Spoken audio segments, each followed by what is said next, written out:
Olá, estamos aqui na Interativa com um advogado, professor universitário, mestre em Direito Público, que falou para a gente neste mês, no nosso especial jurídico, sobre planejamento sucessório. Muito obrigada, Rony, por estar aqui com a gente, trazendo essas informações tão importantes.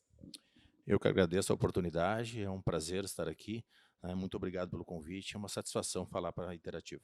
Coisa boa. Então vamos lá. Rony, explica para a gente, então, o que é planejamento sucessório? Bom, o planejamento sucessório é planejar a transmissão do patrimônio aos herdeiros de uma forma mais eficaz, né? Ou seja, mais eficiente, especialmente no que diz respeito à economia, mais econômica.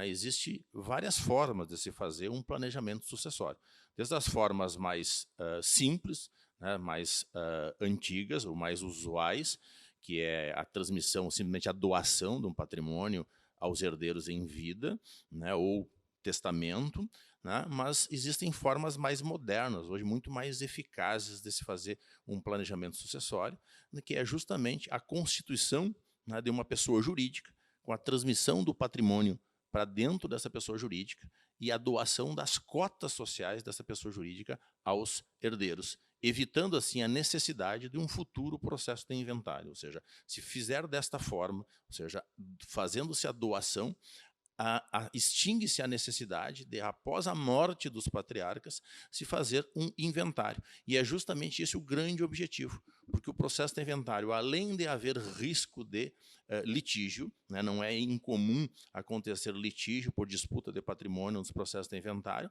também ele é extremamente dispendioso. Hoje, na atual normativa, um processo de inventário consome em torno de 20% do patrimônio. 20% do patrimônio não vai chegar aos herdeiros se não for feito um planejamento sucessório adequado e for necessário se utilizar do procedimento de inventário, seja o inventário judicial ou extrajudicial. Meu Deus, 20% é um valor muito grande. Então, se são 10 herdeiros, praticamente se divide o patrimônio com o fisco, né? Em que momento se faz o planejamento sucessório?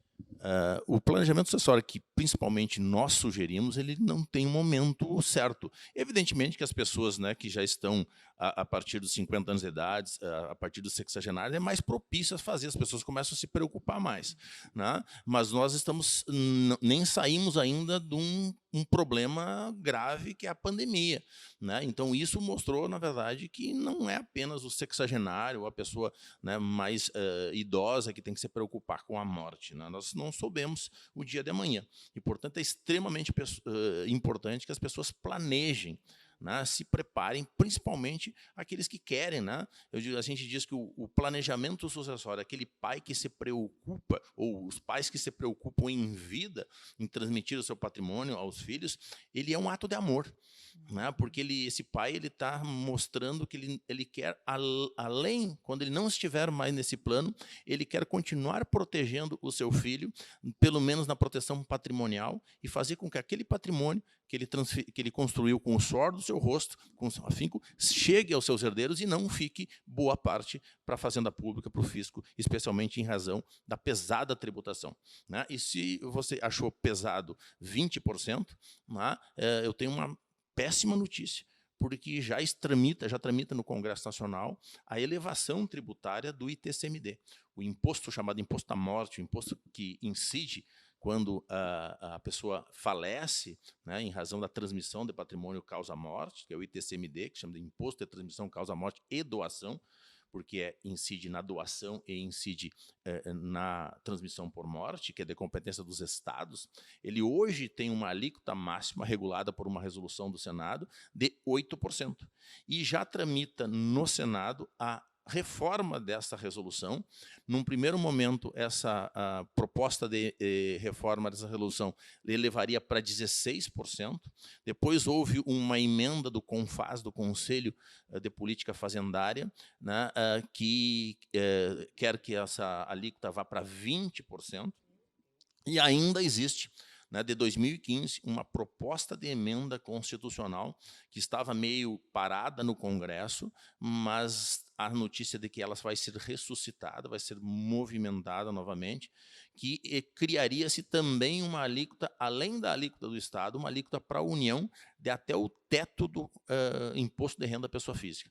Então, nós poderíamos, se tudo for aprovado, nós poderemos chegar a uma futura alíquota do ITCMD, sair do teto de 8%, e nós podemos saltar para 47,5%, ou seja, 20% para os estados e mais até 27,5% a alíquota da União. Existem alguns posicionamentos já que isso seria inconstitucional, porque a Constituição prevê, veda a criação de imposto com efeito confiscatório, mas eu particularmente não confio atualmente na atual composição do Supremo Tribunal Federal que vá declarar inconstitucional.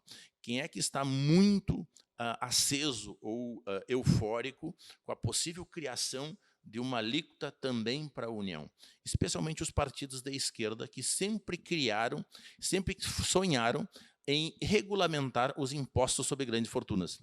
E sabe que se colocar com essa roupagem, não passa no Congresso o imposto, até porque ele acaba dando efeito completamente ao contrário, né? Mas se taxaria ou se tributaria as grandes fortunas sem chamar de imposto de grandes fortunas, porque se aumentaria a tal ponto o imposto na transmissão que as supostas grandes fortunas ou fortunas elevadas, seja o nome que se der, vai acabar sendo taxada, mesmo sem a regulamentação, porque esse imposto das grandes fortunas está lá, né, a previsão na Constituição, desde a sua origem, é um projeto do então senador constituinte Fernando Henrique Cardoso, né, quando ele foi senador constituinte no processo constituinte, é dele esse processo, está lá, né, é o artigo 153 da Constituição, que prevê que lei complementar regulará, né, imposto sobre grandes fortunas, só que essa lei complementar nunca veio. Então, hoje, se sonha, ao invés de regulamentar isso, majorar-se a alíquota do imposto de transmissão e, com isso, ser criado um imposto sobre grandes fortunas sem chamar, ou seja, com outra roupagem. E, dessa forma, passar no Congresso e elevar consideravelmente o imposto de transmissão. E explica também, então, essa situação no caso de fazer a sucessão. Quando se tem um patrimônio físico e quando se tem um patrimônio empresarial, ou seja, no caso de uma família ter uma empresa, que é muito comum, né? A maior parte das empresas, inclusive, são familiares. Como se faz isso? Como é que tu aconselha fazer isso? Porque uma coisa é eu fazer a minha sucessão com os meus herdeiros, se eu tiver umas casas, uns campos, enfim. Agora, quando é empresa, e depende do know-how de empresa, habilidades de empresa, como é que tu vai fazer essa sucessão? Quanto à transmissão, não difere muito. Apenas, evidentemente, que quando existe empresa no meio, ou seja, além, o usual é criar-se mais de uma pessoa jurídica. Ou seja, você cria uma holding patrimonial que vai abrigar os bens, né, os imóveis, por exemplo, ou outros, qualquer espécie de ativo financeiro que seja de propriedade que serão transmitidos aos herdeiros, e a pessoa jurídica até que já existe ou que já é familiar, da mesma forma que vai se doar as cotas sociais da holding familiar, vai se fazer a doação também das cotas sociais da pessoa jurídica, né? E o importante disso é que, às vezes, as pessoas ficam pensando, não, mas eu vou antecipar a herança e os patriarcas como ficam, né? Isso é muito importante porque o método de criação de uma holding e doação das cotas sociais, os patriarcas têm como programar no contrato social da pessoa jurídica de que os patriarcas permanecerão no total controle do patrimônio até a morte, podendo, inclusive, regular que os herdeiros só vão assumir a empresa, ou a holding, né, quando o segundo falecer, se assim desejar. Né? Porque, normalmente, quando se faz o contrato social, onde são doadas as cotas, se clausula de tal forma, né, com cláusula de impenhorabilidade, incomunicabilidade, inalienabilidade, para que os herdeiros não possam fazer absolutamente nada enquanto os patriarcas estiverem aqui. Inclusive, eles podendo, se quiserem, desmanchar o patrimônio, se quiserem vender o patrimônio, mesmo após a Constituição, eles ficam no total controle, porque principalmente em relação até aos poderes políticos da pessoa jurídica, decisórios, ficam nas mãos do patriarca, se assim eles desejarem. Porque na hora de uma constituição de uma holding, evidentemente que o profissional vai colocar todas as alternativas, né, e quem decide é a família.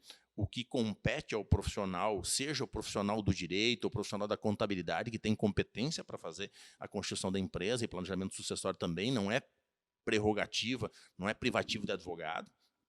A única coisa que eu sempre digo é que um não pode privar, né, preceder do outro, ou seja, um planejamento sucessório, se trata de uma matéria complexa, e o advogado não pode prescindir de um bom contador, de um bom contabilista para acompanhar, e o mesmo acontece o contabilista que faz planejamento sucessório ou constituição de holding, não pode prescindir de um bom advogado, e esse advogado, inclusive, ele precisa dominar vários institutos de vários ramos do direito, porque o planejamento sucessório, principalmente via holding, via constituição de pessoa jurídica, ele vai utilizar Instituto Jurídico do Direito Civil, ele vai utilizar Instituto Jurídico do Direito de Família, do Direito Sucessório, do Direito Tributário e do Direito Empresarial, né, especialmente o Direito Empresarial, porque a holding ele é um instituto próprio do Direito Empresarial, né, lá da Lei das SAs, veio em 1976 para o Brasil, e está sendo utilizado hoje, está sendo importado, tomado emprestado do direito empresarial, trazendo-se para o direito sucessório e usando-se como instrumento do direito sucessório, quando na sua origem, na verdade, é instrumento próprio lá do direito empresarial, ou seja, ela veio, né, tem origem inglesa, a holding, de ser utilizada como, ou para ser criar-se uma pessoa jurídica com o objetivo dela ser sócia de outra pessoa jurídica, ou criar-se uma pessoa jurídica com o objetivo de ser controladora. Você já deve ter ouvido falar que normalmente os grupos econômicos têm uma holding acima, que ela controla as demais pessoas jurídicas. Essa é a verdadeira finalidade da holding, né? Mas que hoje está sendo utilizado e está sendo popularizado hoje, porque as pessoas muito ricas, as pessoas abastadas, inclusive no Brasil, há muito tempo já utilizam holding, né? O exemplo clássico é o Roberto Marinho. O Roberto Marinho deixou uma fortuna pessoal de 30 bilhões. Um inventário, se o Roberto Marinho não tivesse feito um planejamento sucessório adequado, custaria em torno de 2 bilhões e 200 milhões. Né? Evidentemente que a família Marinho não gastou esse dinheiro na sucessão do Roberto Marinho. Ele fez uma holding e evitou-se a necessidade do processo de inventário e, por consequência, evitou-se essa despesa toda que simplesmente não existiu, né? Ou se reduz consideravelmente. A economia de um planejamento sucessório, na atual normativa, hoje, comparado com o custo de um processo de inventário, é acima de 80%, ou seja, custa menos 80% do que custaria um processo de inventário. Que fantástico. Então, isso é uma informação bem importante, e eu acho que de toda essa fala, o mais importante que eu acho que a gente tem que salientar é que ela está popularizada, que não precisa ser somente para grandes fortunas, né, Rony? Então, hoje, as pessoas que têm um patrimônio e que não precisa ser de grandes fortunas, não precisa ser uma fundação Roberto Marinho, que as pessoas podem planejar para que os seus filhos tenham uma segurança jurídica e que não se perca o patrimônio tão suado, né? Eu diria que qualquer pessoa que é proprietária de um único imóvel, e especialmente aquele imóvel que às vezes tem valor mais sentimental, porque a família foi criada... A casa do teu avô. E foi criada ali e não quer se vender, precisa fazer o planejamento sucessório, porque se não fizer e os herdeiros não disponibilizarem ou não disporem de recursos financeiros para fazer inventário, quase certo que essa casa terá que ser vendida para pagar custos do processo de inventário, o que é um absurdo. Né? Um bom planejamento, não necessariamente quando se trata apenas de um imóvel, vai se fazer o planejamento através de uma holding, né? Mas se faz um planejamento mais eficaz, né? Com a doação, com reserva de usufruto, né? Quando se trata de um imóvel apenas. Tá? Eu diria que hoje, né, nós precisamos, e eu tenho falado bastante a respeito disso, e nós precisamos trocar a cultura. Nós precisamos acabar com a cultura do inventário no Brasil.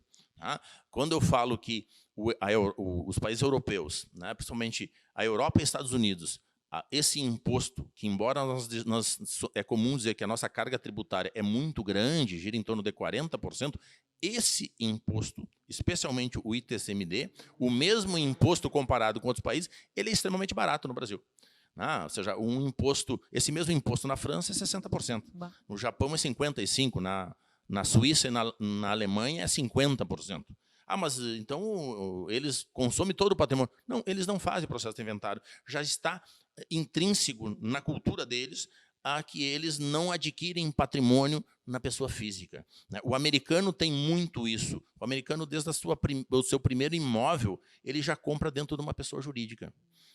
Eles têm uma certeza, e eles têm uma máxima que diz que quem morre não pode ser proprietário de patrimônio. E quem morre é a pessoa natural, não é a pessoa jurídica. E por isso que eles colocam dentro de uma pessoa jurídica, e, portanto, o francês não paga 60% de inventário porque ele cria uma holding, cria uma pessoa jurídica e transmite as cotas sociais, e, dessa forma, ele não deixa metade ou mais da metade do seu patrimônio para o fisco, ao invés de chegar aos seus herdeiros, aos seus filhos.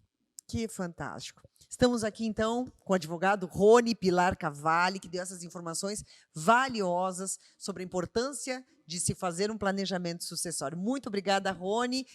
Se inscreva no nosso canal, vai estar no nosso YouTube e também está na nossa revista impressa desse mês de agosto, Especial Jurídico. Obrigada, Rony. Eu que agradeço.